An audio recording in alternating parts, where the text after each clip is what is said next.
έβγαλε διαδικασία, ξεκίνησε τη διαδικασία κριτών, αυτόματα έκανε μεταγραφή. Τώρα από ό,τι ακούγεται είναι διαδόσεις δηλαδή, θέλει να ξαναγυρίσει στη Σερβία να ξαναγίνει Σέρβος κριτής.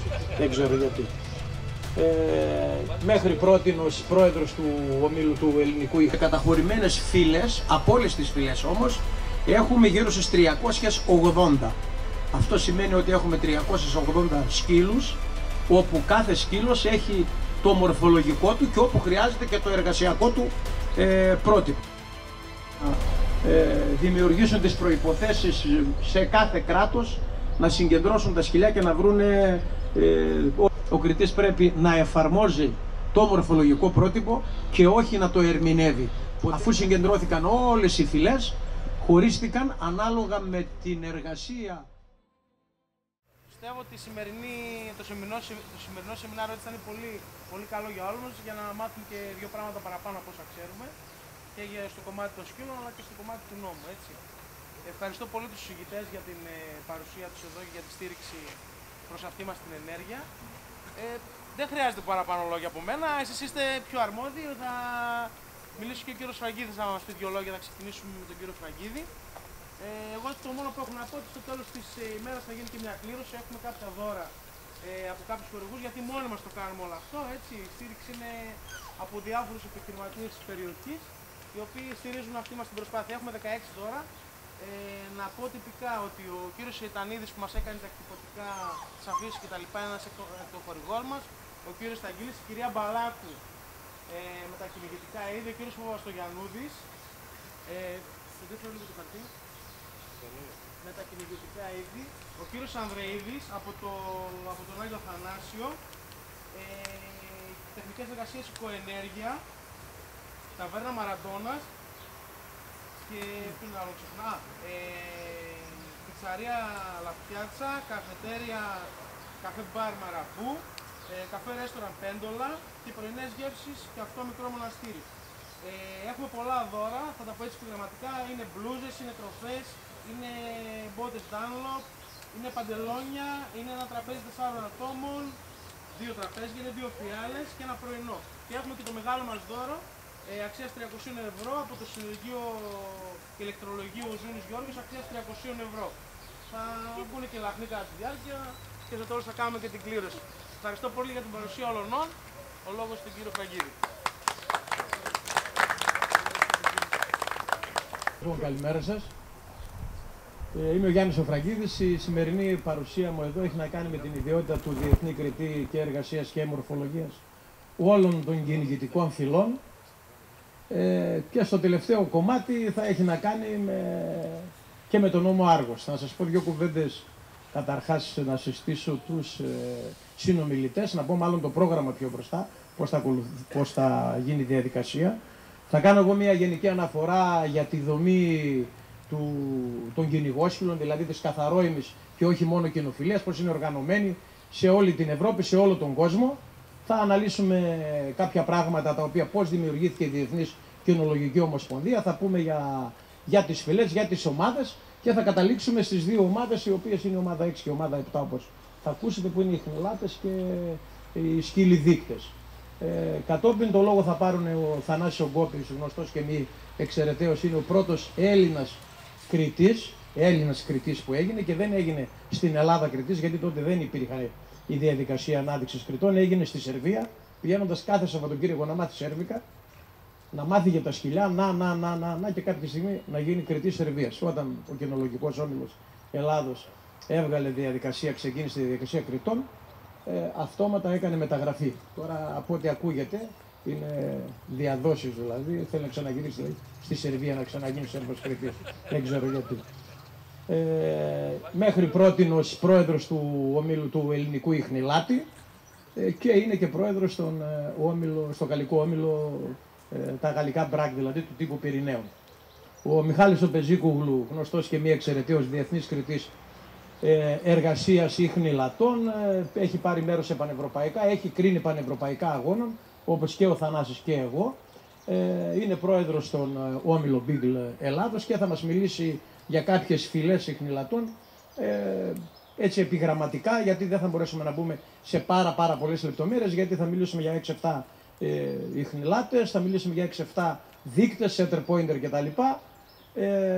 Δίπλα μας είναι η γραμματέας του ομίλου Beagle Ελλάδος, η οποία θα μας κάνει ένα πολύ σύντομο και καλό χαιρετισμό, γιατί πάντα έτσι νέοι άνθρωποι όταν έρχονται, και μάλιστα να σας πω το εξής, ότι εγώ επειδή γυρίζουμε σχεδόν όλη την Ελλάδα σε τέτοιου είδους εκδηλώσεις αλλά και σε αγώνες, την έχω πάντα δίπλα μου, είναι, να το πω έτσι, η προσωπική γραμματέας και ταμείας, ξέρει πολύ καλά μαθηματικά και είναι άριστη πάντα.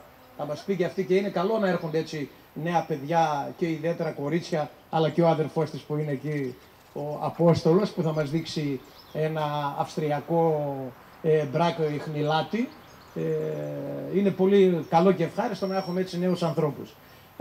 Μετά το τελευταίο, καταρχάς θα πούμε μετά ερωτήσεις, οτιδήποτε θέλετε, και για μένα, και αυτό το συστήνω πάντα, καλύτερα να κάνουμε εμείς μια εισαγωγή και μετά να γίνονται πιο πολύ το σεμινάριο σε τύπου ερωτήσεων και απαντήσεων, για να μπορούμε να απαντούμε σε αυτά που πραγματικά ενδιαφέρεστε να μάθετε. Γιατί εμείς μπορούμε να ξεκινήσουμε εδώ να μιλάμε μέχρι αύριο, να πείτε τι καλά που τα είπαν, αλλά δεν καταλάβαμε τίποτα ή δεν μας έμεινε τίποτα, αν πούμε σε ορολογίες.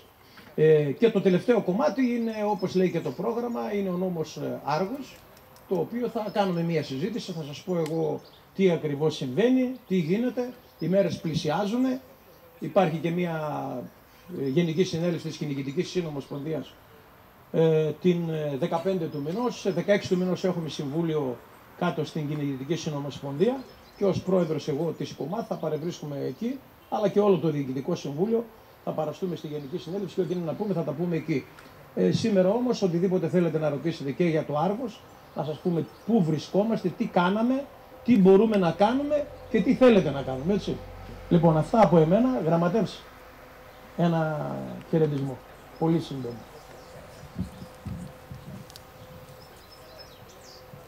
Γεια σας, καλημέρα σας. Είμαι η Μαρία Πεζίφογλου, γραμματέας του ομίλου Beagle Ελλάδος. Ευχαριστούμε για την πρόσκληση και ευχαριστούμε όλους εσάς που παρευρεθήκατε σε αυτή την εκδήλωση.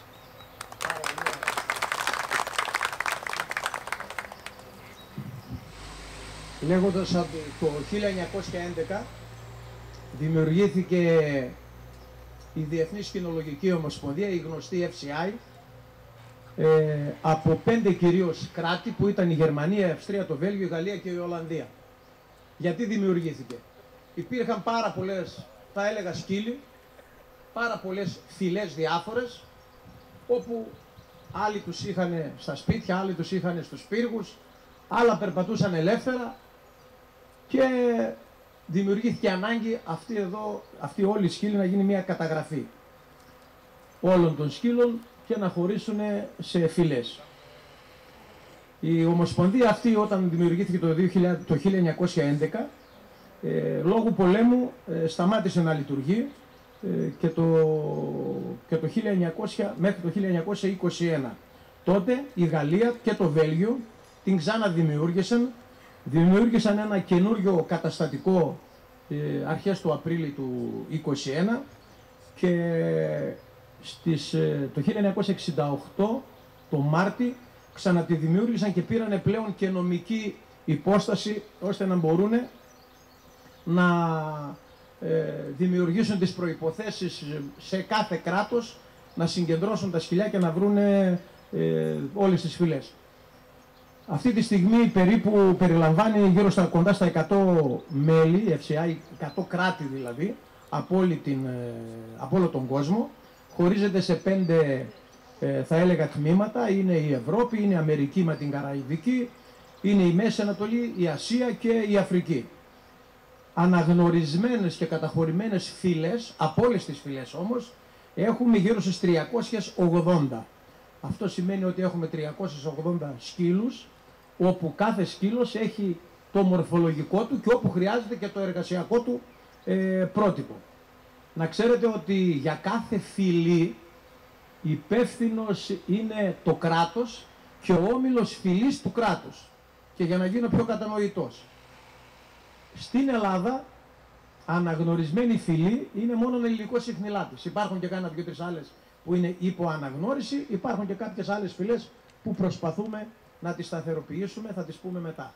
Ο ελληνικός ιχνηλάτης λοιπόν είναι η μόνη αναγνωρισμένη φυλή, όπου γράφηκε το 68, Νάκη, το 69 το μορφολογικό πρότυπο, 59 συγγνώμη, το 59 το μορφολογικό πρότυπο, και από εκεί και πέρα μετά, αφού πήγε στην FCI, καθιερώθηκε, και όλοι οι κριτές σε όλο τον κόσμο όταν κρίνουν ελληνικούς ιχνηλάτες μπορούν και πρέπει να το κρίνουν με αυτό το πρότυπο. Υπεύθυνος για τη φυλή, δηλαδή για την εξέλιξη, για αν χρειάζονται κάποιες αλλαγές επάνω στο μορφολογικό πρότυπο στην εξέλιξή του, είναι ο Όμιλος Φίλων Ελληνικού Ιχνηλάτη της Ελλάδος. Η Γενική του Συνέλευση λοιπόν μπορεί να αποφασίσει το τι ακριβώς θέλει και πώς πρέπει να προχωρήσει ο ελληνικός ιχνηλάτης. Αφού το αποφασίσει, το στέλνει στον Κοινολογικό Όμιλο Ελλάδος, που είναι το ανώτερο όργανο, στέλνουμε τις αλλαγές στην FCI, αναγνωρίζονται και προχωράμε. Το ίδιο είναι και για όλες τις φυλές. Ας το πούμε, δεν μπορεί κανείς, έχουμε Όμιλο Κούτσχαρ, βλέπω το φίλο με τον πατρόνα εδώ, Όμιλο Κούτσχαρ στην Ελλάδα. Δεν μπορεί να κάνει ο Όμιλος Κούτσχαρ καμία αλλαγή πάνω στο Κούτσχαρ, μπορεί μόνο ο Όμιλος της Γερμανίας. Το ίδιο είναι και για το Σέτερ που είναι αγγλική φυλή, μόνο ο Όμιλος Αγγλικού Σέτερ της Αγγλίας, παρόλο που υπάρχουν κάποιες προσπάθειες, κάποιες άλλες χώρες να δημιουργήσουν κάποια άλλα πρότυπα, τα οποία όμως, ας πούμε, παραδείγματος χάρη, ακούω πολλές φορές, εμένα Ιταλικό Σέτερ. Δεν υπάρχει Ιταλικό Σέτερ. Εμένα δεν υπάρχει. Υπάρχει ένα Σέτερ που είναι το Αγγλικό Σέτερ. Και υπεύθυνος είναι ο Όμιλος Αγγλίας. Υπάρχει ένας ελληνικός ιχνηλάτης που είναι υπεύθυνος ο Όμιλος Φίλων Ελληνικού Ιχνηλάτη. Ένα Κούτσχαρ, μία φυλή. Αυτές λοιπόν είναι, θα έλεγα, η διαδικασία που ακολουθείται για όλες τις φυλές σε όλον τον κόσμο, έτσι. Η Διεθνής Κινολογική Ομοσπονδία με τους κοινολογικούς ομίλους κάθε χώρας διοργανώνει εκθέσεις, είναι εκθέσεις μορφολογίας, δεν είναι εκθέσεις ομορφολογίας, είναι εκθέσεις μορφολογίας. Και πρέπει να ξεκαθαρίσουμε κάτι, γιατί πολλοί λένε, έλα μωρέ τώρα θα πάμε εκεί, έτσι θα τα πω λίγο απλά, με τις λουλούδες τώρα, με τα σκηνάκια και με τα λοιπά, να παρουσιάσουμε. Ο κριτής εκεί δεν κρίνει το σκύλο αν είναι όμορφος.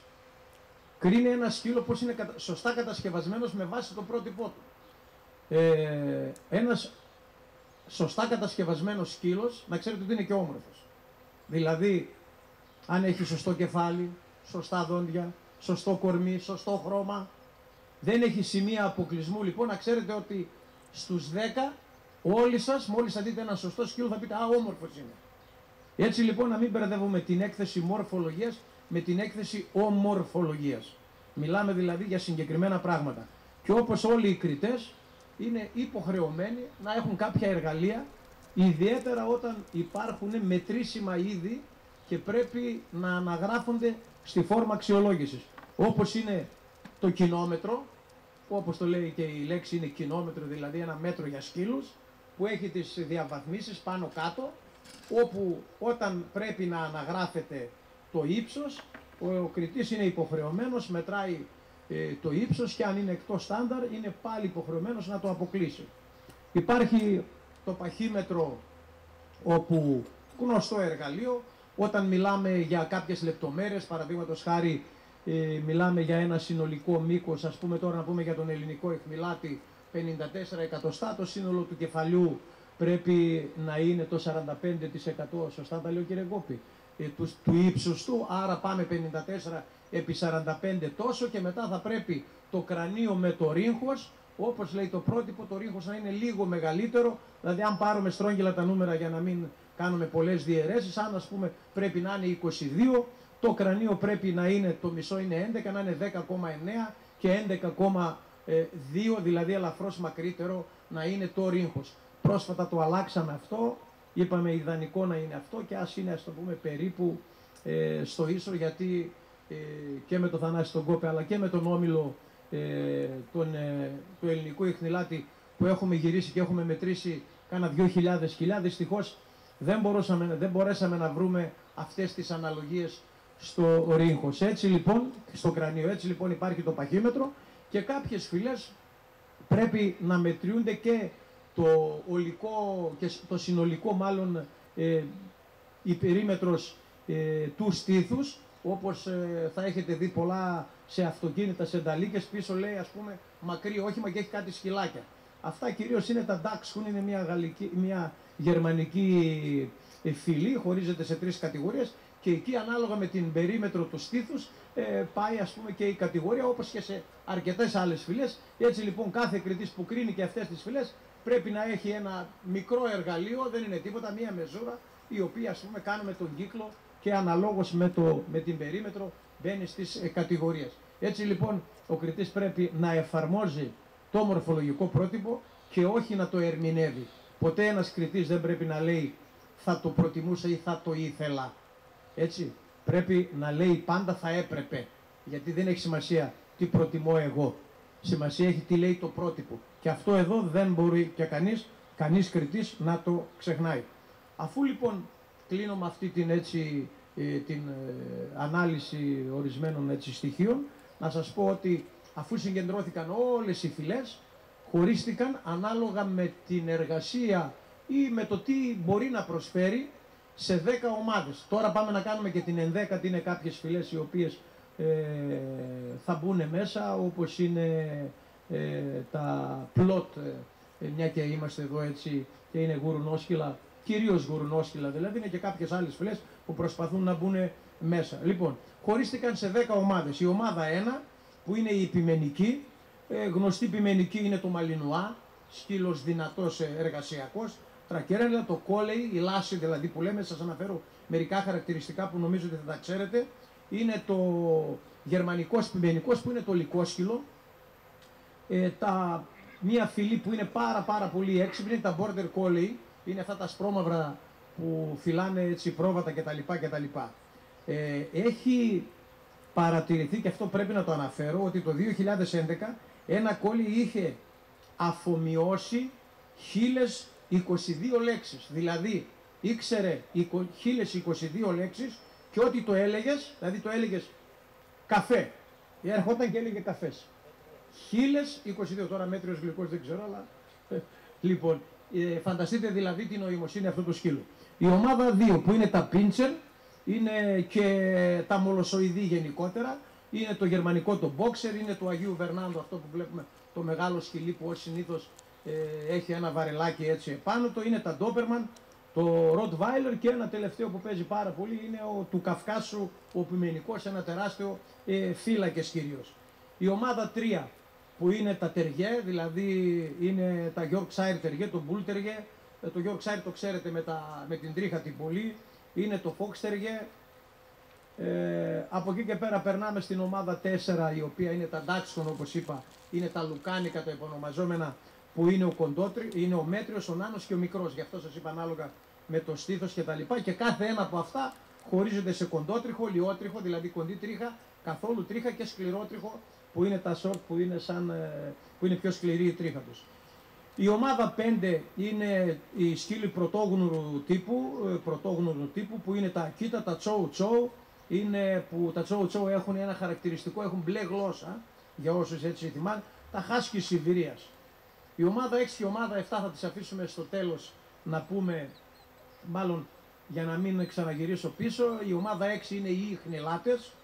Εδώ έχουμε 74 φυλές και θα σας πω ότι μόνο η Γαλλία, γι' αυτό θα μιλήσουμε σήμερα, μόνο η Γαλλία έχει 26 δικές της καθαρόαιμες φυλές. Η Ελλάδα έχει ένα, η Ιουγκοσλαβία είχε 7, έγινε τώρα, χωρίστηκε Κροατία κτλ. Τώρα η Σερβία έχει 2.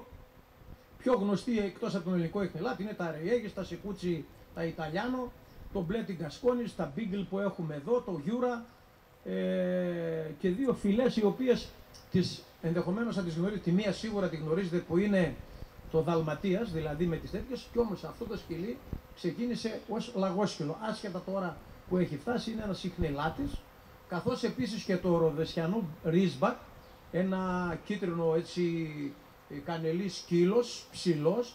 Αυτός ήταν της Νοτιού Αφρικής, τον χρησιμοποιούσαν κυρίως για το κυνήγι των λιονταριών.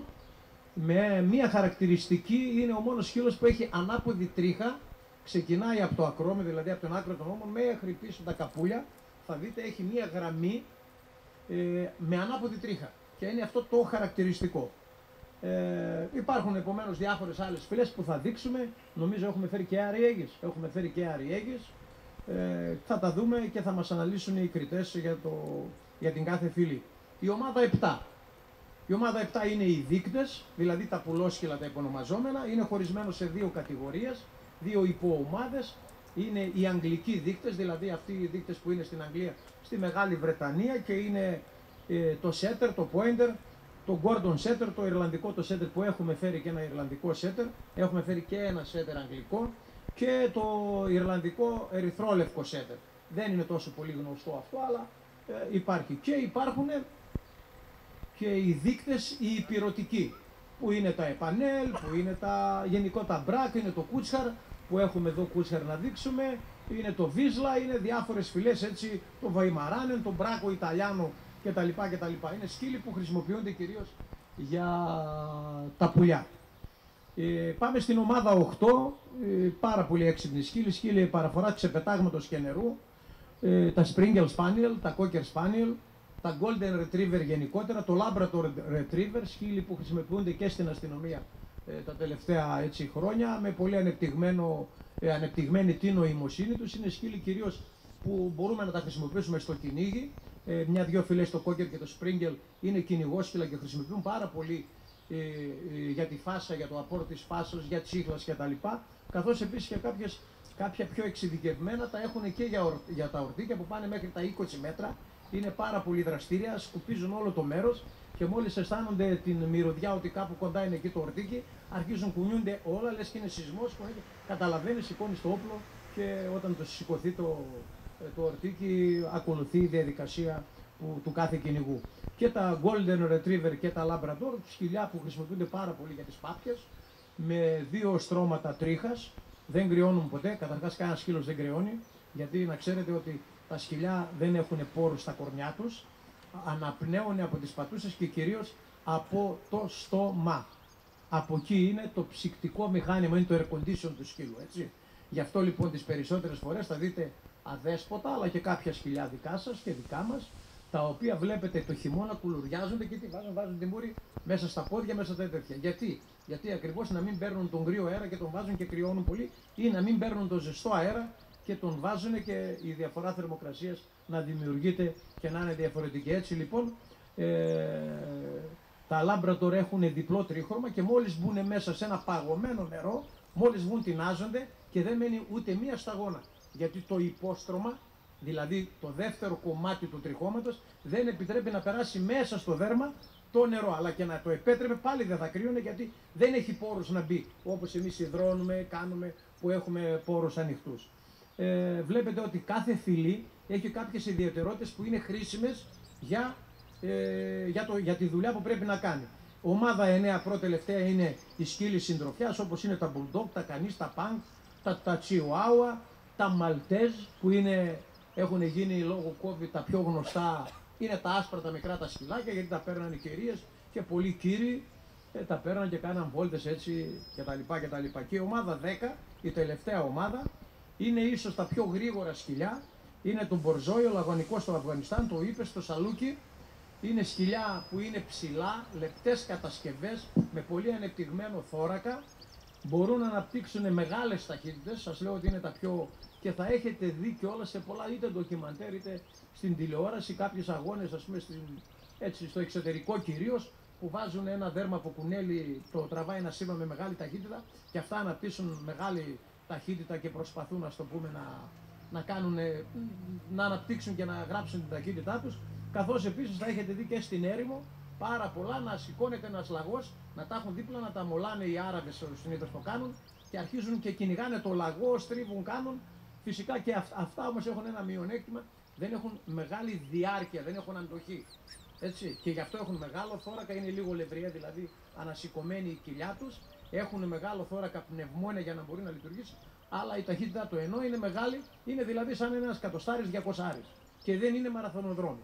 Η ομάδα 6 και η ομάδα 7 και κάποιες άλλες φυλές είναι οι μαραθωνοδρόμοι. Αυτές είναι οι 10 έτσι ομάδες που υπάρχουν στο διεθνή χάρτη.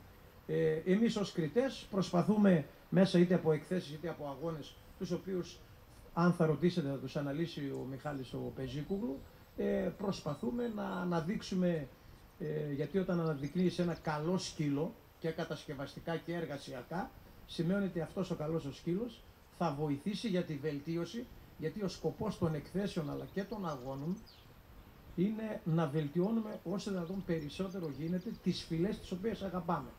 Τις οποίες όμως γιατί να τις βελτιώσουμε? Για να βελτιώσουμε την απόδοσή της στο κυνήγι. Γιατί όλα, μα όλα, για τις φυλές που θα μιλήσουμε σήμερα την ομάδα 6 και 7, δεν πρέπει να ξεχνάμε κάτι. Ότι πρέπει να υπηρετούν τον στόχο και τον σκοπό για τον οποίο έχουν δημιουργηθεί. Δηλαδή ποιο? Για το κυνήγι. Να υπηρετούν αυτόν τον σκοπό όσο καλύτερα γίνεται ανάλογα με τη φυλή του. Θα δούμε διαφορετικές στυλ να τρέχει ο ελληνικός ιχνηλάτης, διαφορετικό να τρέχει ένα Ιστρίας, άλλο να έχει φωνές, άλλο να μην έχει. Έτσι λοιπόν κάθε φυλή είναι δομημένη έτσι, ώστε να εξυπηρετεί αυτόν τον σκοπό, που είναι το κυνήγι, που είναι ο κυνηγός. Και θα κλείσω λέγοντας ότι όλοι εμείς υπηρετούμε την καθαρόιμη κοινοφιλία, χωρίς να έχουμε κάτι με τα ημίαιμα, αλλά γιατί όμως? Γιατί υπηρετούμε και γιατί πιστεύουμε ότι η καθαρόιμη κοινοφιλία? Γιατί μέσω από την καθαρόιμη φιλία μπορεί να υπάρχει η σταθεροποίηση και να υπάρχει η σιγουριά του αύριο.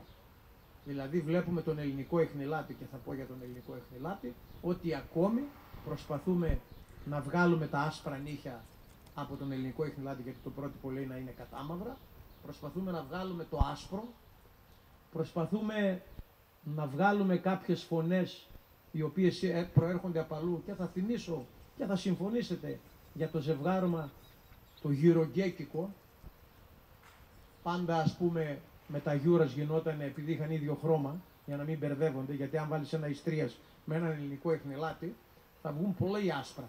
Και επειδή το Γιούρα Μπρούνο κυρίως είχε το ίδιο χρώμα, λοιπόν, και επειδή είχε μία φωνή λίγο πιο βαριά, κάποιοι θέλαν και γινόταν. Και είχαν έρθει κάποια σκυλιά από έξω, χαρακτηριστική φωνή ελληνικού ιχνηλάτη. Λοιπόν, είχαν έρθει κάποια σκυλιά από έξω και κάναν πολλά ζευγαρώματα. Και αντί να πάρουμε πρόοδο, πήραμε όπισθεν. Αντί να βελτιώσουμε και να σταθεροποιήσουμε τον ελληνικό ιχνηλάτη, πηγαίναμε κατά πίσω. Γιατί βάζαμε, άλλος ήθελε, λέει, βουβά.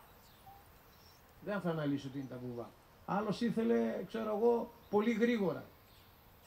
Έτσι λοιπόν φτάσαμε τα τελευταία 10 χρόνια να έχουμε κάνει μια μεγάλη καταγραφή του ελληνικού ιχνηλάτη, τι έχουμε, τι δεν έχουμε, και εγώ και ο Θανάσης Γκόπης μαζί με το Φώτη του Πεσιλή ήμασταν στην ομάδα εκτροφής του ελληνικού ιχνηλάτη, κάναμε καταγραφές, δώσαμε τα στοιχεία, συγκεντρώσαμε και δώσαμε στον Κινολογικό Όμιλο Ελλάδος όλα τα στοιχεία που έπρεπε, προσπαθήσαμε να βοηθήσουμε όλους τους εκτροφείς, αυτούς τους ερασιτέχνες εκτροφείς και λάτρες κυρίως του ελληνικού ιχνηλάτη, να προχωρήσουμε σε σταθερά, αργά θα έλεγα, βήματα και για τη βελτίωση της μοναδικής ελληνικής φυλής που είναι ο ελληνικός ιχνηλάτης.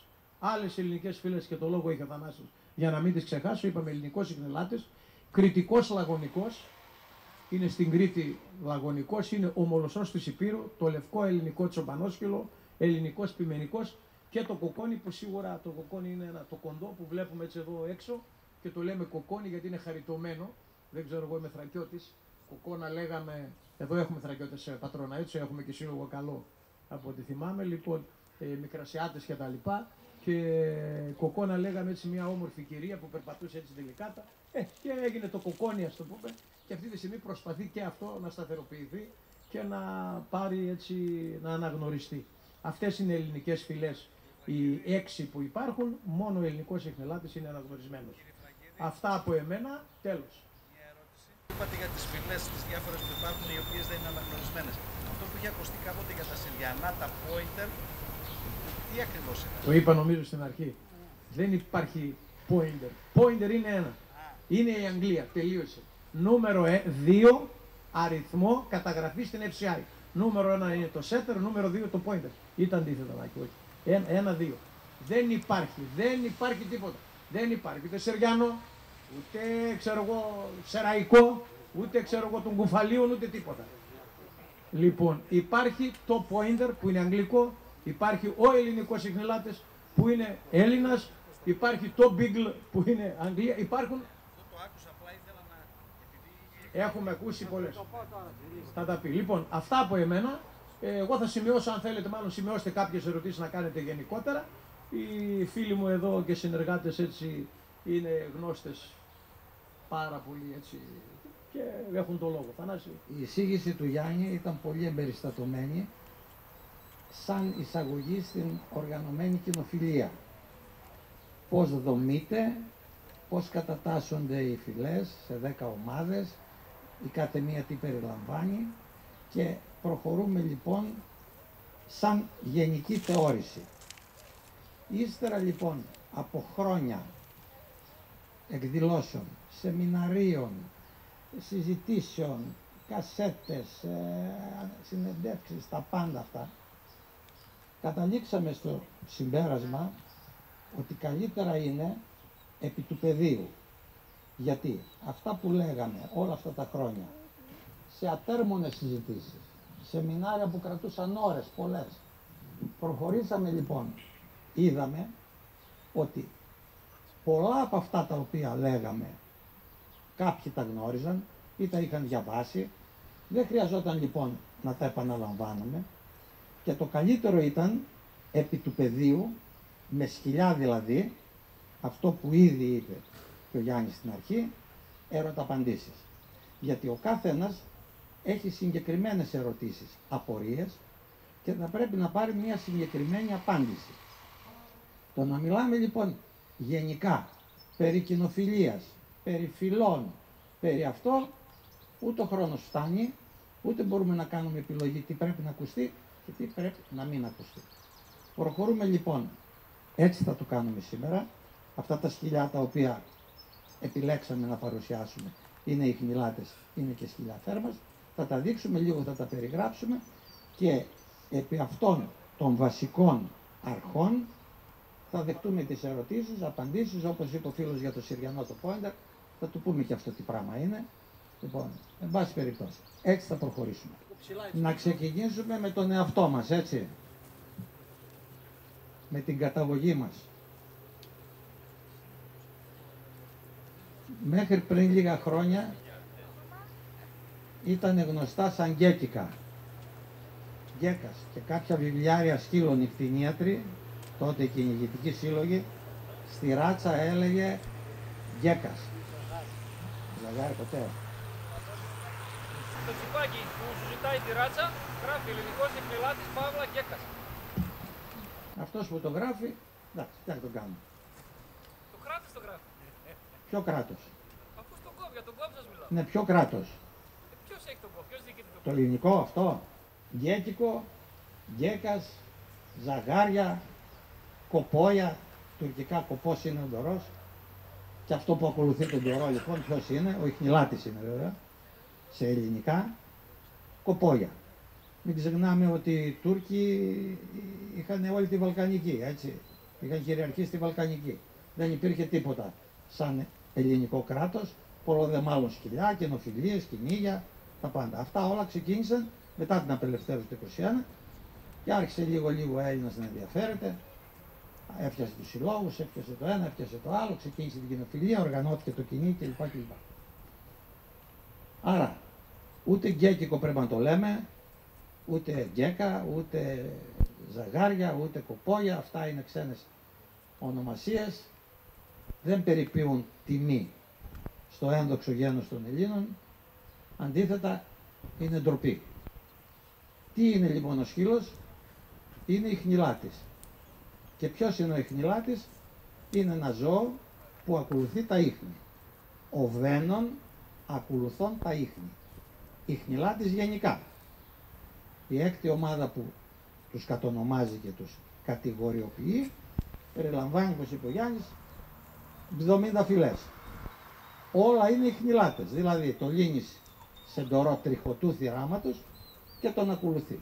Από εκεί και πέρα βέβαια ο καθένας σύμφωνα με τη χώρα καταγωγής προσδιορίζει και τη ράτσα. Άρα ξεχνάμε λοιπόν κάθε ονομασία ξενική και ο σκύλος είναι ο ελληνικός μας ιχνηλάτης ή ελληνικό λαγόσκυλο.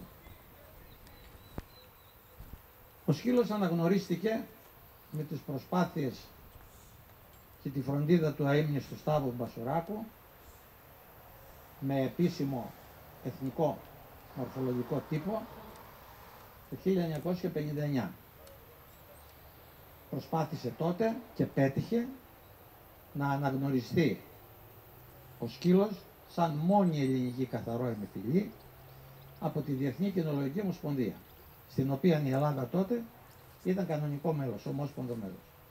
Αναγνωρίστηκε λοιπόν, έγιναν και 3 πρώτες εκθέσεις στην Αθήνα, όπου πήγαν καμιά 5-6 τέτοια σκυλιά, κυρίως από την Πελοπόννησο, από το Κιάτο, Κορινθίας, του σχορεμένου του Νικηφόρου του Σόκου, ο οποίος ξεκίνησε, αλλά πολύ γρήγορα τα εγκατέλειψε και αυτός. Και για κάποιους λόγους, όπως μας είπε και ο γιος του, σε μια τελευταία συνάντηση που είχαμε κάνει εκεί στο Κιάτο, τον βρήκαμε και τον φέραμε, μάλλον απογοητεύτηκε, ήταν της μόδας τότε ξένες φυλές και ασχολήθηκε με τον Ιταλικό αιχνηλάτη, το Σεγκούτζιο Ιταλιάνο δηλαδή. Εδώ να πούμε το εξής, ότι όταν λέμε στα Ιταλικά, τώρα μ' ήρθε, Σεγκούτζιο δεν σημαίνει ράτσα, Σεγκούτζιο στα Ιταλικά σημαίνει ιχνηλάτης. Για να πεις τη ράτσα, να προσδιορίσεις δηλαδή τη ράτσα, πρέπει να πεις ποιο Σεγκούτζιο είναι. Κειμένοι Ιταλοί το λένε Σεγκούτζιο Ιταλιάνο, ο Ιταλικός ιχνηλάτης. Εμείς λέμε ιχνηλάτης και πρέπει να πούμε και εμείς ποιο. Ελληνικός ιχνηλάτης. Σερβικός ιχνηλάτης. Όλα είναι ιχνηλάτες. Αλλά κάθε ένα μετά συγκεκριμενοποιείται από μία ονομασία που προσδιορίζει τη συγκεκριμένη φυλή. Ελληνικός ιχνηλάτης λοιπόν και τίποτα παραπάνω. Δυστυχώς, σαν Έλληνες, να μην πω πράγματα που δεν θέλω να πω, από το 59, το 61, 62 και 63 η προσπάθεια αυτή δεν είχε συνέχεια. Ο σκύλος για 50 τόσα χρόνια έμεινε στα αζήτητα, με ό,τι αυτό συνεπάγεται, έτσι. Χωρίς καλλιέργεια, χωρίς εκτροφή συστηματική. Ναι, μεν είχε ένα στάνταρ αναγνωρισμένο διεθνώς, αλλά κανένας δεν ασχολούνταν με αυτόν τον σκύλο εκτροφικά. Όλοι οι κυνηγοί ζευγάρωναν μια καλή σκύλα που είχαν με έναν καλό σκύλο, κυρίως του γείτονα, κάποιοι πήγαιναν και σε λίγο μακρύτερη περιοχή. Όλα αυτά λοιπόν οδήγησαν το σκύλο στην αφάνεια. Δεν έκαμε ανάλογη πρόοδο σκύλος από την αναγνώρισή του και μετά. Το στάνταρ είναι το εργαλείο, το μορφολογικό, το εργαλείο στα χέρια των εκτροφέων και των κριτών και των οργανώσεων για να προχωρήσει ο σκύλος, να προοδεύσει. Εμείς όμως δεν είχαμε τίποτα από όλα αυτά. Είχαμε ένα στάνταρ και δεν είχαμε σκυλιά. Το στάνταρ παρέμεινε λοιπόν στην ουσία ανενεργό για όλα αυτά τα χρόνια και όλοι λοιπόν οι κυνηγοί ενδιαφερόταν μόνο για το πρακτικό κομμάτι, πώς θα παίρνουν καλά σκυλιά. Έτσι διασώθηκε ο σκύλος από την τύχη. Καλό με καλό, έβγαζε και κάποια καλά, όχι όλα, έβγαζε και κάποια καλά, αυτά τα κρατούσαν οι κυνηγοί και συνέχιζαν το κυνήγι με αυτά τα σκυλιά. Έτσι λοιπόν ο σκύλος έφτασε μέχρι τις μέρες μας κακήν κακός. Χωρίς καλλιέργεια, χωρίς συστηματική εκτροφή, χωρίς επιλογή, γιατί δεν υπήρχαν εκδηλώσεις, εκθέσεις, κριτές, δεν υπήρχε τίποτα σε αυτή την έρημη χώρα. Και φτάσαμε λοιπόν πριν λίγα χρόνια και ιδρύεται αυτός ο ΦΕΗ, ο Όμιλος Φίλων Ελληνικού Ιχνηλάτη. Παίρνουν μπρος οι μηχανές και αρχίζει στην ουσία η αναγέννηση, η ανακαίνιση, η αναβάθμιση αυτού του σκύλου.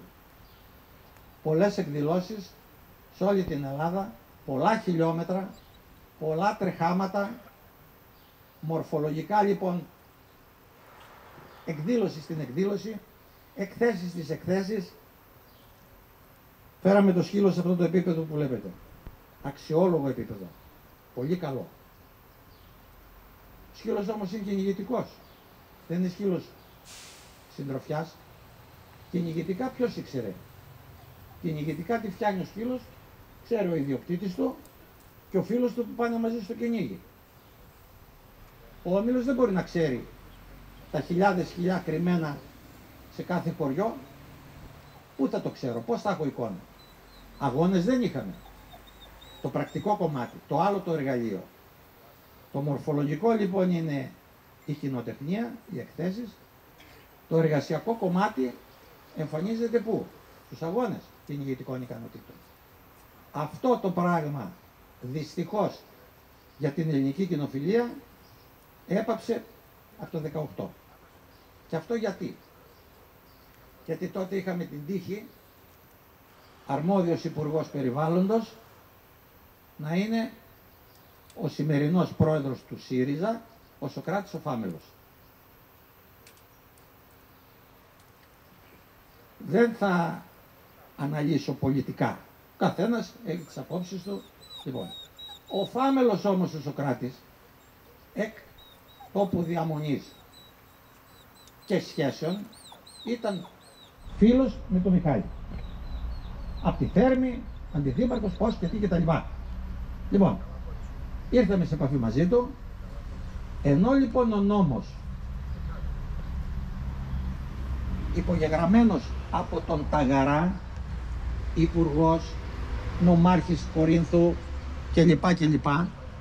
Φύλλα προσκύμενος προς τους κυνηγούς, είχε τροποποιήσει τον νόμο και επέτρεπε και τη διεξαγωγή αγώνων κυνηγετικών ικανοτήτων και για τους ιχνηλάτες. Μεγάλο το επίτευγμα. Έλεγε όμως, σύμφωνα με όρους και προϋποθέσεις που θα καθοριστούν από υπουργική απόφαση. Εκείνα τα χρόνια λοιπόν, εκείνα τα χρόνια, αρμόδιος ήταν Τσιρόνι. Κάθε φορά που οι αρμόδιοι παράγοντες του Υπουργείου του πήγαιναν να του πούν, κύριε Υπουργέ, εδώ έχουμε ένα νόμο και πρέπει να υπογράψετε μία απόφαση να ενεργοποιηθεί ο νόμος. Τον έδιωχνε τον προϊστάμενο θύρας του Υπουργείου. Φύγε να μην σε ξαναδώ και πώς και τι. Μέχρι τους απείλησε με... Μα τι λέτε τώρα, ο νόμος το λέει, δεν το λέω εγώ. Τους έδιωχνε. Αλλάζει σε ένα μεσημεριανό, μπαίνει ο Σωκράτης ο Φάμελος, δεξί του χέρι. Τώρα αυτά δεν έχω σκοπό να τα πω, αλλά με πηγαίνει το ένα με το άλλο. Τι να το. Λοιπόν, δασολόγος, καθηγητής, εξαιρετικός άνθρωπος, μεγάλη προσωπικότητα, ο Κώστας ο Παπασπυρόπουλος, δεξί του χέρι στο Υπουργείο. Δασολόγος, περιβαλλοντολόγος, επιστημονικός, σήμερα επιστημονικός συνεργάτης της Κυνηγητικής Ομοσπονδίας. Κύριε Γκόπη, και 15 χρόνια αμοιβόμενος από την κομμάτι, έτσι. Και αμοιβόμενος από την κομμάτι και όλα καλά. Λοιπόν, υπογράφει λοιπόν ο Φάμελος την απόφαση και αρχίζουν και οι αγώνες πλέον των ιχνηλατών. Σεπτέμβριος του 18 στα Άγραφα, ο πρώτος αγώνας. Όλοι εκεί. Και αρχίζουμε πλέον και βλέπουμε στην πράξη αυτό που όλοι ξέραμε, αυτό που όλοι κατέχαμε, αλλά δεν ξέραμε πώς λειτουργεί, πώς συμπεριφέρεται στο κυνήγι. Πόσα χρόνια είναι? Το 18, 7 χρόνια. Σήμερα βέβαια έχουμε εικόνα. Γιατί σε όλους αυτούς τους αγώνες που γίνονται ανά την Ελλάδα συμμετέχουν πολλοί ελληνικοί ιχνηλάτες. Ξέρουμε τώρα ποια είναι τα πλεονεκτήματά τους, τα προτερήματά τους, ποια τα ελαττώματα, τι πρέπει να μείνουν, τι πρέπει να διορθωθούν κτλ. Μπήκανε και οι άλλες φυλές στο παιχνίδι των ιχνηλατών, γιατί μιλάμε για όλους τους ιχνηλάτες, και έτσι προχωράει και το δεύτερο εργαλείο που είναι οι αγώνες εργασίας για την βελτίωση την κυνηγητική απόδοση. Μορφολογικά λοιπόν ο σκύλος έφτασε σε ένα πάρα πολύ καλό επίπεδο. Διορθώθηκαν ελαττώματα, εξαλείφθηκαν, ενισχύθηκαν προτερήματα και έχουμε σήμερα 50, 80, 100 αν μαζέψουμε το τέτοια. Είναι αυτό που βλέπουμε. Οι ξένοι κριτές, φίλοι και δάσκαλοι που όλα αυτά τα χρόνια μας συμπαραστάθηκαν και μας κάνανε πολλά πράγματα και σπουδαία, κριτές κλπ. Όταν βλέπουν τον ελληνικό ιχνηλάτη, θαυμάζουν και απορούν πως σε λίγα χρόνια φτιάξαμε ένα σκύλο που άλλες φυλές με 100 χρόνια ιστορία και καλλιέργεια δεν έχουν πετύχει ακόμα. Έχετε λέει φτιάξει ένα ζώο που αν είναι 80% δεν θα δείτε τρίχρωμο, δεν θα δείτε κάτι μικρό μεγάλο, θα δείτε αυτό. Έχετε φτάσει λέει σε ένα εξαιρετικό επίπεδο ομοιομορφίας και ομοιογένειας. Βρε, αυτό το πετύχαμε. Το πετύχαμε, τα γόνατά μας το ξέρουν και η μέση μας, να γυρνάμε τα βουνά σε όλη την Ελλάδα. Εδώ και μπρος αρχίζουν τα δύσκολα, παιδιά. Το αφήσαμε για το τέλος. Έχει ονοματεπώνυμο η καταστροφή, λέγεται Άργος. Δυστυχώς έχουμε μπλέξει. Και έχουμε μπλέξει με εξουσία η οποία ακούει 1, 2, 3 κυρίες και δεν ακούει τους χιλιάδες εμάς όλους. Μάλλον εκδικητικά μας συμπεριφέρεται, δεν ξέρω για κάποια σύνδρομα, και φτιάξανε ένα νόμο ο οποίος ούτε λίγο ούτε πολύ εξοντώνει, εξαφανίζει όλες τις εκτροφές όλων των φυλών. Αυτός βέβαια που θα την πληρώσει ακόμα περισσότερο είναι αυτός, ο ελληνικός. Γιατί εξαιρούνται κάποιοι με την ιδιότητα του ερασιτέχνη εκτροφέα, που δεν είναι εύκολο για να γίνεις. Στην περίπτωση όμως που κάποιος γίνεται, μπορεί να κάνει 2 γένες το χρόνο από πολλά σκυλιά που έχει αστήρωτα, πληρώνοντας βέβαια ένα παράβολο. Αυτό θα το δούμε εντός λίγο χρόνο. Και προχωράμε λοιπόν στο ότι η ερασιτέχνης εκτροφής του ελληνικού είναι ελάχιστη, αν όχι και ανύπαρκτη. Είναι πολύ λίγη. Και με 2 γένες να κάνουν αυτή το χρόνο, καταλαβαίνετε λοιπόν πώς αμέσως περιορίζεται ο αριθμός του σκύλου. Σκυλί λοιπόν που μαζεύεται, τι κάνει? Τίνει προς εξαφάνιση. Όταν δεν μπορούμε, και υπάρχουν και κάποια όρια, όπως και τα πρόβατα που λέει από τόσα και κάτω, η φυλή θεωρείται υπό εξαφάνιση. Ναι. Λοιπόν, υπό εξαφάνιση. Τώρα, θα γυρίσει πίσω ο σκύλος στην εποχή του Ξενοφόντα, από τον οποίο υποτίθεται ότι προέρχεται από τα καταδιοκτικά σκυλιά της εποχής του Ξενοφόντα των αρχαίων Ελλήνων? Δεν ξέρω τι να πω, δεν θέλω ούτε καν να το σκεφτώ. Το τι θα απογίνει θα το δούμε εντός ολίγου.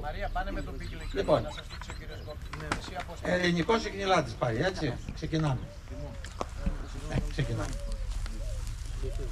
Συνεχίζω. Λοιπόν, αρσενικό θηλυκό.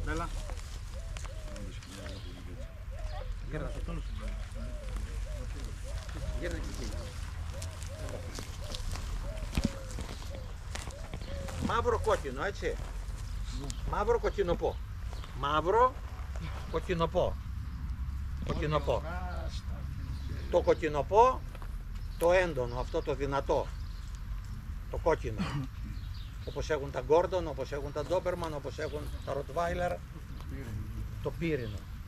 Μαύρο κοκκινοπό. Αμέσως καταλαβαίνει κανείς ότι τον χρωματισμό τον έχουν και τα δύο. Η διαφορά εντοπίζεται στο κεφάλι, όχι στο σχήμα του, στο χρωματισμό του κεφαλιού. Αυτό έχει, βλέπετε εδώ, τη μάσκα τη λεγόμενη, μασκάτο, και αυτό έχει τις βούλες, τα τεσσαρομάτικα. Ελληνικός. Καμία σχέση, καμία διαφορά. Δεν ψάχνουμε να ζευγαρώσουμε όταν και εφόσον θα μπορέσουμε. Ίδια είναι όπως και να έχει. Τα χρώματα είναι γραμμένα σκυλιά, διαλέγουμε όμως καλά ζώα, ώστε να πάρουμε και καλά ζώα. Το αν έχει αυτό μάσκα ή αυτό έχει τις βούλες εδώ τα τεσσαρομάτικα, θα βγουν και έτσι, θα βγουν και αλλιώς. Μέσα είναι στο χρωματισμό, μέσα σε όλα. Πάμε παρακάτω. Ο σκύλος ξεκίνησε από το πουθενά, έφτασε εδώ που έφτασε, με αρκετή επιτυχία, και πρέπει να προσδοκά και σε ένα λαμπρό μέλλον, που αυτό δυστυχώς δεν θέλουν να μας το δώσουν. Διαγράφεται από 1 Ιουλίου. Κάποιοι. Θα φανεί το πράγμα, είμαστε πολύ κοντά, θα δούμε πώς θα εξελιχθεί η όλη περιπέτεια αυτή. Εργασιακά τώρα.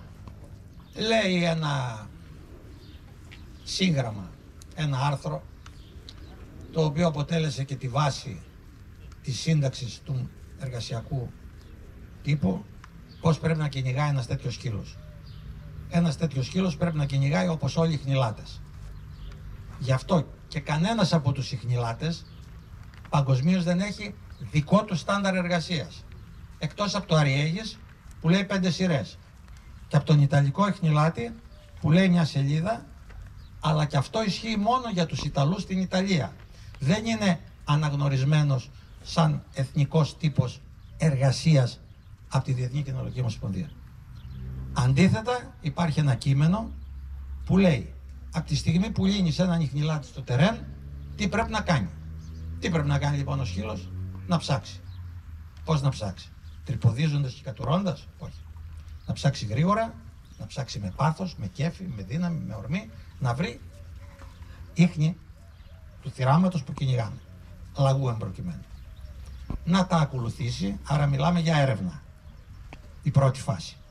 Να τα ακολουθήσει η χνηλασία, να φτάσει στο γιατάκι, η χνηλασία, δεύτερη φάση. Τρίτη φάση, να ξεφωλιάσει και να αρχίσει τη δίωξη. Επίμονη, σταθερή, δυνατή, με φωνές, ώστε πιεζόμενο το θύραμα να αναγκαστεί να περνάει από τα καρτέρια μέχρι να χτυπηθεί και να μπει στο κατσαρόλι το απόγευμα. Αυτά πρέπει να κάνει ένα σκύλος ιχνηλάτης, σε οποιαδήποτε φυλή και αν ανήκει. Είναι οι 4 φάσεις της λαγοθυρίας, του λαγοκυνηγιού. Βλέπουμε λοιπόν, η κάθε μία βέβαια αναλύεται πώς πρέπει να γίνει από αυτόν τον, ας τον πούμε, κανονισμό, τον διεθνή που ισχύει. Βλέπουμε όμως λοιπόν εδώ, τώρα στην πράξη όλα αυτά τα χρόνια, ότι ο δικός μας ο σκύλος, ο ελληνικός ιχνηλάτης, παρουσιάζει ένα άλλο ελάττωμα. Ποιο είναι αυτό? Είναι η αφωνία στην έρευνα, στον τωρό. Είναι η φάση που προηγείται του ξεφωλιάσματος. Τον έλυσες, έπιασε χνάρια φρέσκα, νοπά. Τι πρέπει να κάνει ο σκύλος? Όλοι οι σκύλοι ιχνηλάτες. Ο κανονισμός των αγώνων το ζητάει από όλους τους σκύλους τους ιχνηλάτες. Γιατί η φωνή είναι το μέσο με το οποίο ο ιχνηλάτης, ο σκύλος, μιλάει με τον κυνηγό. Τον ειδοποιεί. Τον λέει τι κάνει ο σκύλος. Γιατί ο σκύλος δεν κυνηγάει εδώ. Θα κυνηγήσει σε πυκνά, θα κυνηγήσει σε δάσος, φεύγει. Αν λοιπόν ο κυνηγός δεν έχει επαφή ακουστική με το ζωντανό, δεν ξέρει πού να πιάσει, ποιο είναι το καλό, το σωστό, το καρτέρι, ώστε να μπορέσει να χτυπήσει το θύραμα που κυνηγάει ο σκύλος. Γι' αυτό είναι απαραίτητη η φωνή κατά την ιχνηλασία. Ο σκύλος μας όμως, όπως και άλλες ράτσες, συμβαίνει και στο Ίστριας αυτό. Γιατί? Δεν θέλανε πολλές φωνές στον τωρό. Μα πώς θα κυνηγήσω με ένα βουβό σκυλί? Αν όλα τα κάνει τέλεια ο σκύλος σε έναν αγώνα και δεν φωνάζει τον τωρό, έχει ποινές. Γιατί το θέλουμε τόσο πολύ τη φωνή? Για πρακτικούς λόγους. Εδώ λοιπόν εμφανίστηκε το πρόβλημα. Στην ίδια γέννα κάποια φωνάζουν τωρό, στην ίδια γέννα κάποια δεν φωνάζουν τωρό, αδέρφια μεταξύ τους. Αυτό λοιπόν, για να το καταλάβει κάποιος, δεν μπορεί να το καταλάβει όταν πάρει ένα κουταβάκι 2 μηνών. Θα πρέπει να γίνει 8 μηνών, 10, να το βάλει σε ένα εκπαιδευτήριο, να δει θα φωνάξει ή θα μείνει βουβό. Και κάποιοι λένε ότι μεγαλώνοντας θα φωνάξει. Δεν θα φωνάξει ποτέ. Όχι, Θανάση, αυτό είναι λάθος αυτή. Οι φωνές δεν βγαίνουν κατευθείαν στον ελληνικό. Είναι λάθος. Γιάννη, Όχι, Θανάση, όχι. σε τι ηλικία βγαίνουν 30 δηλαδή? χρόνια εγώ είχα Ναι. πέρα σκυλιά. Σε τι ηλικία? Και 3 χρονών μπορεί να ξεκινήσει να φωνάζει στον τωρό. Το περιμένει. Δεν είναι στάνταρ αυτό. Η πλειοψηφία δεν φώναξε, δεν θα φωνάξει. Γιατί έχει αυτό το πρόβλημα της αφωνίας. Λοιπόν, άρα ή πρέπει να το παίρνεις 10 μηνών, αφού το δεις ότι φωνάζει και θα φωνάζει πάντα, δεν θα σταματήσει τις φωνές. Ένα που δεν φωνάζει, λέμε ότι ίσως κάποτε φωνάξει. Ένα που φωνάζει όμως δεν θα σταματήσει ποτέ. Είσαι σίγουρος ότι αυτό το σκύλι που διαλέγεις είναι σωστό. Αν το πάρεις 2 μηνών θα ταΐσεις 8 μήνες και θα δεις μετά τι θα συμβεί και τι κάνεις. Αυτά περί ελληνικού. Το εργασιακό θέλει δουλειά ακόμα. Το μορφολογικό προηγείται σε καλύτερες βάσεις. Το εργασιακό θα το δούμε στην πορεία. Οι αγώνες όπως και να έχει θα συνεχιστούν. Είτε Άργος ισχύσει είτε δεν ξέρω ποιος άλλος ισχύσει. Λοιπόν, Αυτός είναι ο ελληνικός. Θέλετε τίποτα επ' αυτού να το κλείσουμε το θέμα ελληνικός.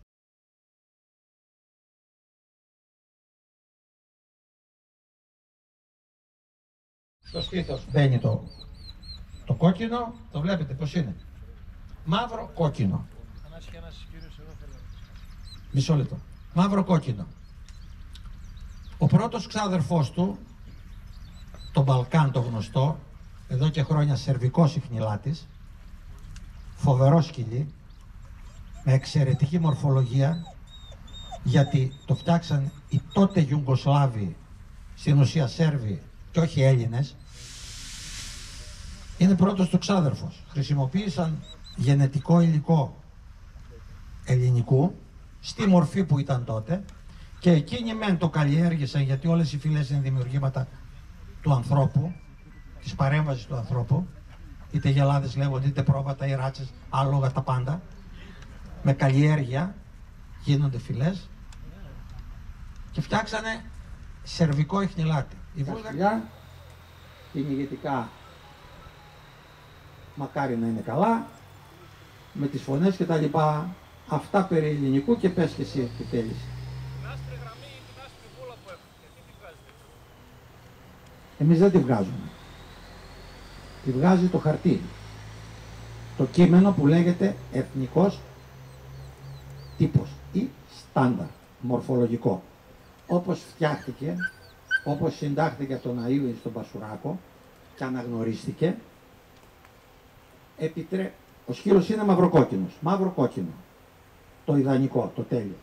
Εάν έχει μία λευκή κοιλίδα στο στήθος, είναι επιτρεπτό, όπως και σε άλλες φυλές. Επιτρεπτό, όχι επιθυμητό. Αν δεν το έχει είναι ακόμα καλύτερο. Αν το έχει όμως, σε τι διαστάσεις το έχει? Όταν αναφερόμαστε σε κοιλίδα, και υπάρχουν και εξηγήσεις σε διάφορα άλλα άρθρα, μιλάμε για ένα στρογγυλό πράγμα σαν το δίευρο. Αυτή είναι η κοιλίδα. Δεν είναι ένα άσπρο πράγμα που αρχίζει από το λαιμό και φτάνει. Και τα πιο πολλά έχουν μια γραμμή άσπρη. Άμα έχουν γραμμή, σε καμιά περίπτωση αυτή η γραμμή δεν μπορεί να θεωρηθεί κοιλίδα. Η γραμμή θα περάσει απαρατήρητη από έναν που παριστάνει τον κριτή. Τον παριστάνει με χαρτί και βούλα και σφραγίδα.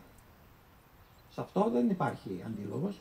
Ακολούθησε εξετάσεις, έγινε και πήρε σφραγίδα, βούλα και υπογραφή να κρίνει έκτη ομάδα.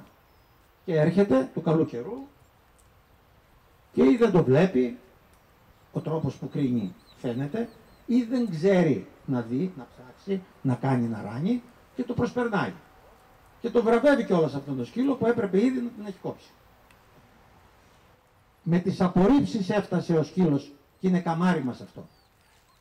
Εκατοντάδες απορρίψεις ο ομιλών, να μην πω χιλιάδες.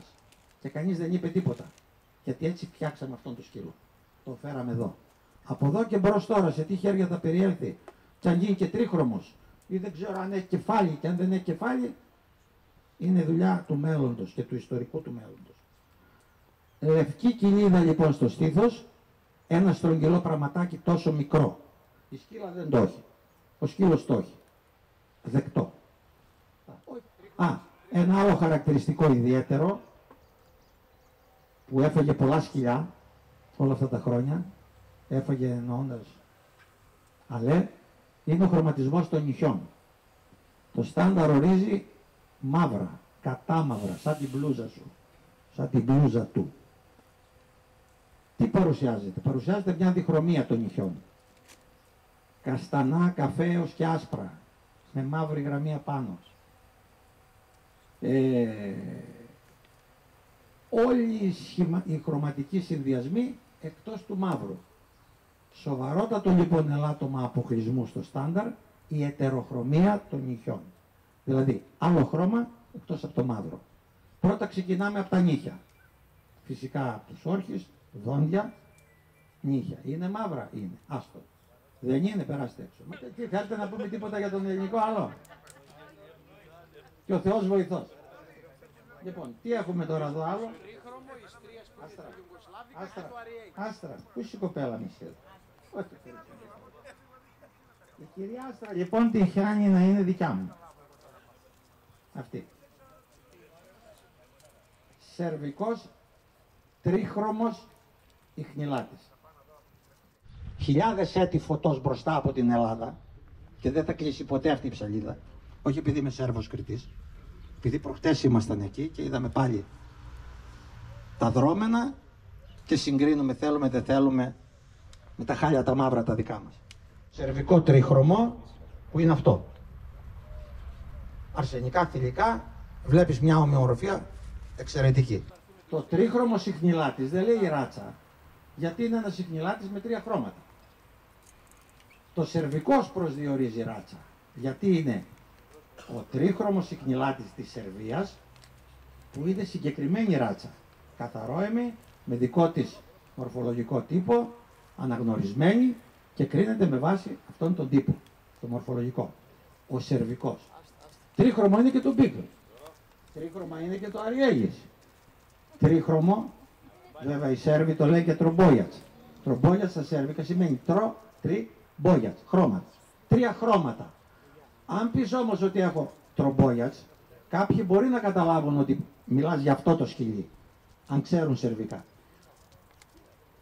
Οι περισσότεροι όμως θα πούνε, έχω σκύλο τρίχρωμο. Ωραία, αυτό τι λέει? Δεν λέει ποια ράτσα είναι. Απλά έχω ένα σκύλο που έχει 3 χρώματα. 3 χρώματα έχουν και το σέτερ. Πολλές ράτσες. Ο συγκεκριμένος λοιπόν, η κυρία αυτή είναι σερβικός τρίχρωμος ιχνηλάτης. Το τρίτο χρώμα είναι το άσπρο. Πώς έγινε το σκύλι αυτό? Έγινε από τους ανθρώπους χιλιάδες έτη φωτός μπροστά από την Ελλάδα και δεν θα κλείσει ποτέ αυτή η ψαλίδα.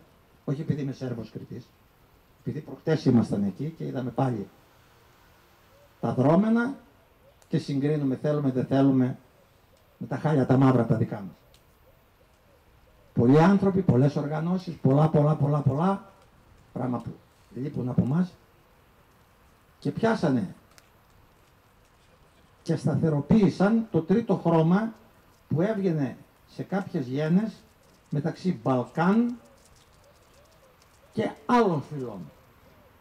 Αντί λοιπόν να τα απορρίπτουν τα ποτάμια που βγαίναν με άσπρο, τα κρατούσανε, μαζεύτηκαν, τα μελετήσανε, συντάξανε το δικό τους το στάνταρ, το αναγνωρίσανε και έχουμε και το σερβικό τρίχρωμο που είναι αυτό. Αρσενικά, θηλυκά, βλέπεις μια ομοιομορφία εξαιρετική. Γιατί? Γιατί το άσπρο μπαίνει σε συγκεκριμένες χώρες του σώματος. Δεν μπορεί δηλαδή εδώ να είναι άσπρο. Είναι στο κεφάλι, σχηματίζοντας μάσκα, είναι στο λαιμό, είναι στο στήθος, είναι στα ακροπόδια και είναι και στο άκρο της ουράς. Τι πρέπει? Πρέπει το άσπρο, στο συγκεκριμένο ζώο, να μην υπερβαίνει το 1/3 του συνολικού χρωματισμού. Δηλαδή, το εντοπίζει σε συγκεκριμένες χώρες του σώματος, που είπαμε, λαιμός, στήθος, μάσκα, πόδια κτλ. Που αν το ενώσεις, το προσθέσεις, δεν πρέπει να είναι το μισό σκυλί άσπρο. Λοιπόν, κοντότριχος ιχνηλάτης Ίστριας ή Ιστρίας. Ένα δευτερόλεπτο.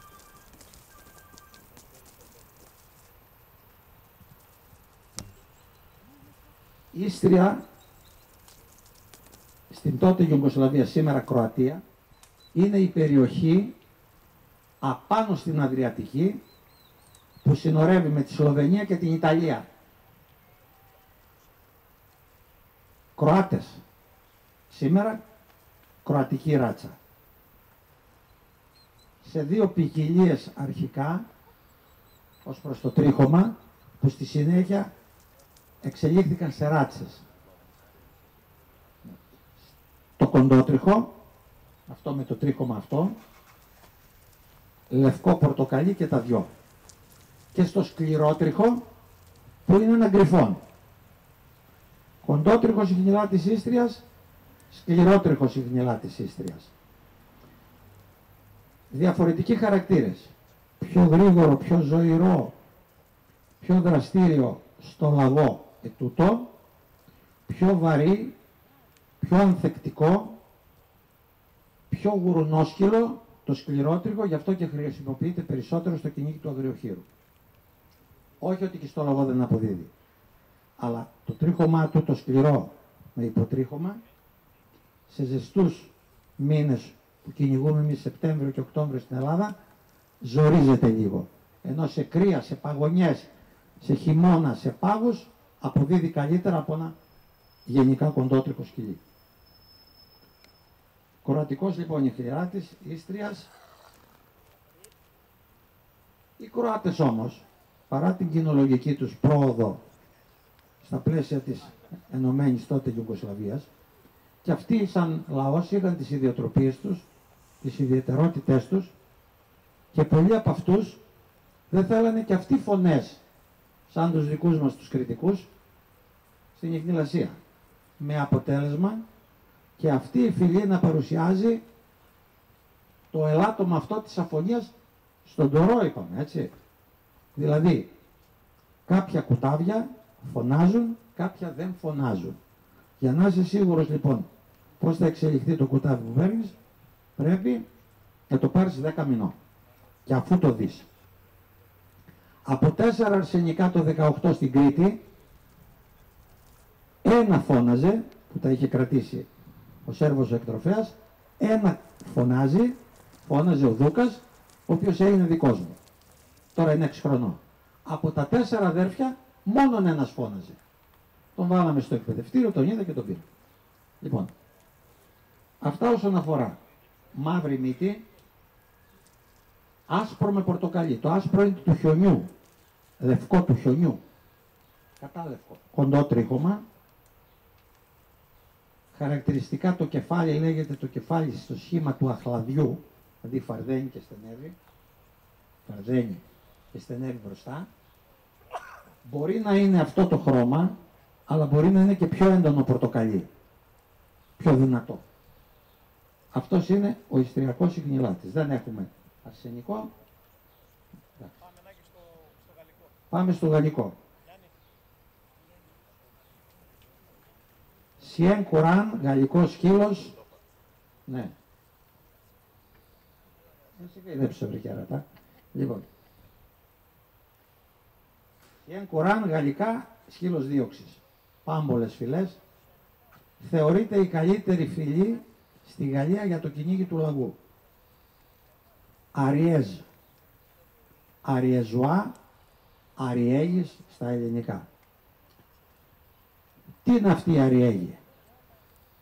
Οι Γάλλοι δίνουν στις φυλές τα ονόματα των περιοχών που φτιάχνουν τις ράτσες. Αριέγη λοιπόν είναι η περιοχή στη νότιο-δυτική Γαλλία που συνορεύει με τα Πυρηναία. Η οροσειρά των Πυρηναίων είναι το φυσικό σύνορο που χωρίζει τη Γαλλία με Πυρηναία. Τεράστια βουνά, περίπου και ακόμα πιο ψηλά και μεγάλα και σαν την Πίνδο. Λοιπόν, ο ιχνηλάτης της Αριέγης είναι ο ιχνηλάτης που φτιάχτηκε στην περιοχή Αριέγης, γι' αυτό πήρε και το όνομα Αριεζουά. Πώς φτιάχτηκε? Οι Γάλλοι φτιάξαν τις φυλές στα κάστρα, στα παλάτια, οι βασιλείς και οι ευγενείς. Δεν τα φτιάξε ο λαός. Όταν λοιπόν είχαν χιλιάδες εκατομμύρια στρέμματα γης, όπου φτιάχναν ο Λουδοβίκος και οι παρέες του τα κυνήγια, είχαν λοιπόν κοινοστάσια με 200-300 σκυλιά. Είχαν υπηρετικό προσωπικό, ανθρώπους, κάναν γένες, κρατούσαν αυτά, τα μεγαλώναν. Βλέπαν τι τους κάνει, τι τους άρεσε, τα κρατούσαν, τα άλλα τα στέλνανε. Έτσι φτιάχτηκαν οι φυλές. Αυτό λοιπόν ήταν ένα σκυλί ντόπιο πριν εξελιχθεί, που γυρνούσε στην Αριαή και το χρησιμοποιούσαν οι αγρότες και οι χωρικοί. Ένα σκυλί περίπου σαν τα δικά μας πριν από 60-70 χρόνια. Γυρνούσαν εκεί τα σκυλιά και κάποιοι είπαν, επειδή είχαν εκείνα τα ντόπια καλή πρωτοβουλία στο ξεφόλιασμα, είπαν με διάφορες επιμιξίες, με καθαρό αίμα σκυλιά από τέτοια παλάτια, τέτοιες φυλές, να ζευγαρώσουν, κρατούσαν και σιγά σιγά λέγοντας πριν 100 χρόνια, έτσι, έφτιαξαν αυτό το σκύλο. Το βάφτισαν Αριέγης, φυσικά, και ο οποίος συνδυάζει το μυαλό του ντόπιου κυνηγόσκυλου, DPI, του χωριού, με τα εξαιρετικά προσόντα όσφρησης μύτης κυρίως, των καθαρόαιμων σκύλων των βασιλιάδων. Τα χρώματά του είναι αυτά που βλέπετε. Και αυτός τρίχρωμος θεωρείται. Γιατί έχει το λευκό σε υπεροχή, έχει τα μαύρα τα μπαλώματα και έχει εδώ τις γαζίες, έτσι εδώ, και τις βούλες, τα κοκκινοπά, τα οποία όσο πιο ανοιχτό χρώμα είναι, τόσο καλύτερα. Κάποια βγάζουν εντονότερο πορτοκαλί, κάποια έχουν αυτό το καμένο, το σβησμένο, που είναι πιο χαρακτηριστικό. Λοιπόν, οι βούλες εδώ, το άσπρο εδώ, τα χρώματα, είναι στην ουσία λευκός ο σκύλος, με λιγότερα ή μπαλώματα μαύρα, όπως το βλέπετε. Το μέγεθος σε όλα τα σκυλιά, περίπου στα 50 συν πλην, εκεί μέσα που μπορεί. Εκεί είναι αγόρι μου. Μπράβο το καλό παιδί. Και πρωταθλητής. Ναι. Δεν το ξέρουμε. Να το πούμε. Να το πούμε, βέβαια. Ο συγκεκριμένος σκύλος ανακηρύχθηκε και πρωταθλητής μορφολογίας. Από Γάλλο Κρήτη. Από Γάλλο Κρήτη. Δηλαδή είναι καλό. Είναι κορυφαίος. Ωχ, παλικάρι μου όμορφο. Και ελληνικής εκτροφής. Τα σετόζεις. Ναι. Άλλοι καθαρόαιμοι, ανεξάρτητη γαλλική φυλή. Σεντόζεις. Γιατί Σεντόζεις? Γιατί τα φτιάξαν στη Σεντόζη. Η Σεντόζη είναι πάλι μια τεράστια περιοχή στη Γαλλία, πάνω από την Αριέγη. Σεντόζεις. Χαρακτηριστικά έχουν. Ναι, βέβαια έχουν. Γιατί σωματικά δεν είχαν καμία σχέση. Ναι, φυσικά. Κοίταξε. Οι γαλλικές φυλές φτιαχτήκανε η μία από την άλλη. Ξεκινήσανε από τα βασιλικά, τα λευκά του βασιλιά, μετά την κατάργηση της μοναρχίας που πέρασε το κυνήγι και σε όλους τους Γάλλους υπηκόους, αρχίσαν όλοι ζευγαρώματα, ιστορίες, ιδρύθηκαν οι όμιλοι, η επίσημη κοινοφιλία, οι Société Centrale, ο κοινολογικός όμιλος της Γαλλίας. Δηλαδή καταλαβαίνετε, μιλάμε για πράγματα που τότε στην Ελλάδα ήταν όχι ανύπαρκτα, άγνωστα εντελώς. Αυτοί φτιάξαν τις φυλές και φτάσαν στις 38 φυλές. Μετά είναι κοντά, πιο κοντά, ανάλογα με το τρίχωμα, ανάλογα με το αυτό. Κάποιες βέβαια φυλές γαλλικές σχεδόν έχουν εξαλειφθεί. Κάποιες παραμένουν, κάποιες τις καλλιεργούν καλύτερα. Λοιπόν, αυτό το θεωρούν την καλύτερη γαλλική φυλή οι Γάλλοι για το λαγό. Οι ρίζες του είναι η Αγγλία και πηγαίνει μέχρι βαθιά η ράτσα, μέχρι και το Μεσαίωνα. Τώρα, το χρώμα του το συναντάμε σε τρίχρωμο κατά το πλήστον. Υπάρχουν τα δίχρωμα, όπως για παράδειγμα είναι αυτό που έχει εδώ τη γραμματέα στο Μήλο η Μαρία, και συγκεκριμένα αυτό λέγεται lemon, το συγκεκριμένο χρώμα. Έχουμε διάφορες αποχρώσεις.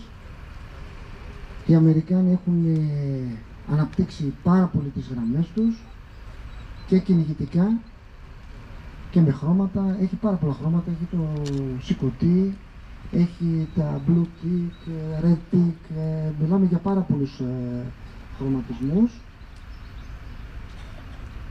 Η Μαρία λέει πες ότι είναι κουτάβι, το σκυλάκι της είναι 4,5 μηνών, είναι ο Όλαφ. Τώρα, όλες τα χάρη είναι γαλλικά, είναι άλλο ζώο, είναι άλλη ράτσα και έχουν αίματα διάφορα. Απλώς τα χάρη είναι άλλη ράτσα, είναι ψηλά και είναι γαλλικά. Θέλω λίγο να συμπληρώσω όσον αφορά που λέμε τώρα εμείς για, είπαμε, τόσα σκυλιά, τόση κιλά της ομάδας, έτσι, ότι είναι έτσι, είναι αλλιώς. Από εκεί και πέρα, σε όλες τις φυλές, να ξέρετε, υπάρχουν πολύ δυνατά ζώα, υπάρχουν γραμμές οι οποίες είναι τρομερές. Τι γίνεται τώρα? Κάθε εκτροφέας, ανάλογα με τις ανάγκες του, μπορεί μία φυλή να κάνει επιλογή, π.χ. Αριέγης, λέει το ύψος από τάδε μέχρι τάδε. Μέσα στα όρια υπάρχουν κάποιοι οι οποίοι θέλουν τα πιο χαμηλά ζώα. Εκτρέφουν τα πιο χαμηλά ζώα και βγάζουν γραμμές που είναι λίγο πιο χαμηλές. Έτσι ακριβώς μπορούν σε όλες τις φυλές να βρείτε ζώα ανάλογα με το τι σας αρέσει, το τι θέλετε, το που κυνηγάτε, ποια περιοχή κυνηγάτε. Δηλαδή, μην απορρίπτετε μία φυλή, αυτά δεν κάνουν, είναι έτσι. Όχι. Υπάρχουν σε κάθε φυλή γραμμές οι οποίες ταιριάζουν στον καθένα μας. Και η καθαροημία, παιδιά, είναι μονόδρομος. Οι περισσότεροι από εδώ το ξέρετε. Δοκιμάστε τα καθαρόιμα. Ψάξτε να βρείτε ποια ράτσα σας εκφράζει και ποιες γραμμές. Θέλω να πω λίγο δύο κουβέντες για τον ελληνικό εχλάτη. Όπως είπε και ο Θανάσης Γκόπης, όταν ξεκίνησαν οι αγώνες, για πρώτη φορά έρχονταν ελληνικοί εχλάτες, βλέπαμε ζώα τα οποία ήταν χωρίς πάθος. Ζώα χωρίς φωνές. Κοιτούσες, έλεγες τι γίνεται. Μέσα σε 2 χρόνια, από την ώρα που αρχίσαν οι αγώνες, έβλεπες πράγματα τρομερά. Έβλεπες σκυλιά ελληνικούς εχλάτες με πάθος κυνηγητικό, έβλεπες σκυλιά να έχουν φωνές και δεν είχαν τίποτα να ζηλέψουν από τις άλλες ευρωπαϊκές φυλές.